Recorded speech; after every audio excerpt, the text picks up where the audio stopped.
আসসালামু আলাইকুম সুপ্রিয় দর্শক, কেমন আছেন সবাই? চলে আসলাম নতুন একটা রেসিপি নিয়ে। আজকের রেসিপি গরুর গজের গোশত ভুনা। তো চলুন দেখে নেওয়া যাক কিভাবে আমি রেসিপিটি তৈরি করছি। এটা হচ্ছে গরুর গজ। এখানে প্রায় 2.5 কেজির মতো গোশত রয়েছে। এই গোশতটা আমি কেটে টুকরো করে নিব।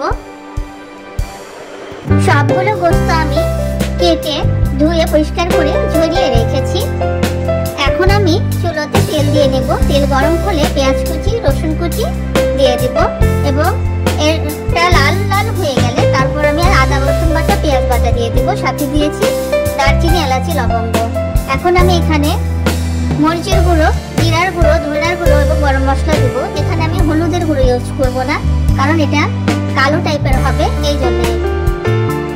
মোটামুটি ঝোলটা কষে গেছে। এখন আমি সবগুলো গোশত কষানো ঝোলে দিয়ে দিলাম।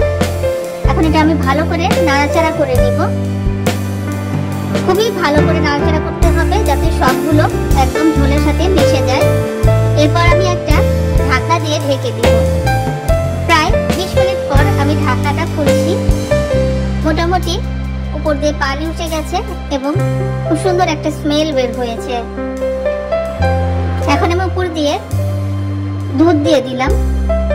আপনারা চাইলে টক দই দিতে পারেন, আর টক দই না থাকলে দুধও দিতে পারেন।